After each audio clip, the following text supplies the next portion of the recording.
Hello everyone, I'm Alvin. Welcome back to my Excel basic tutorial.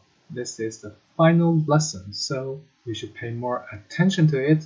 So let's get started.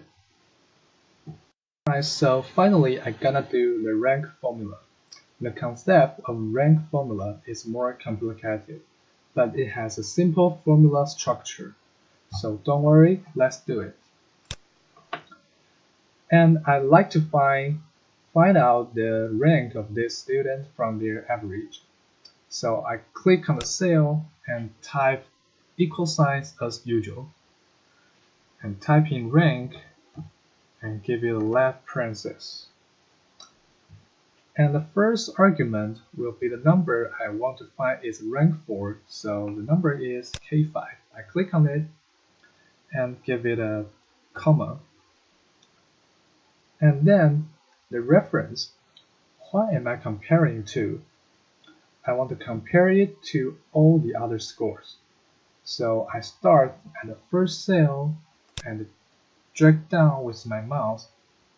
This is my reference. The action is to describe the range we are going to compare. So here I'm just hit enter.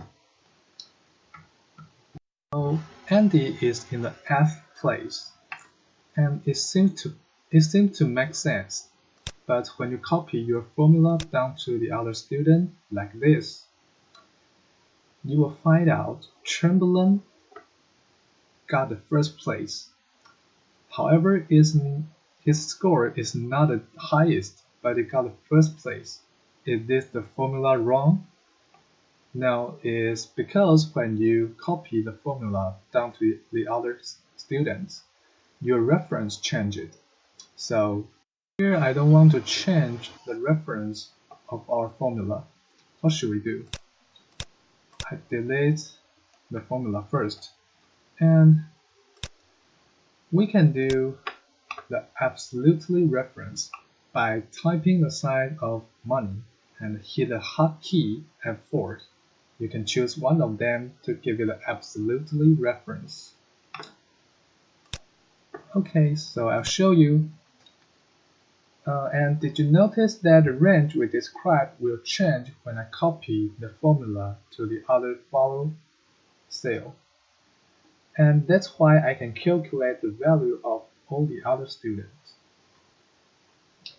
So this time I don't want my reference changed, so I highlight the reference here, the second argument. I highlight it and hit the hotkey F4 to give it a money sign. Alright, so all I have to do is hit enter and copy the formula down to the other students, just like what I do before. And you will find out this is the correct rank. So this is the rank formula.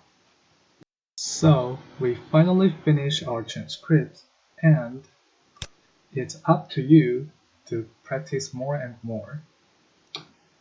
And remember that the only way to get familiar with Excel is to practice and practice. This is my Excel tutorial. Thanks for learning with me. See you next time. Bye.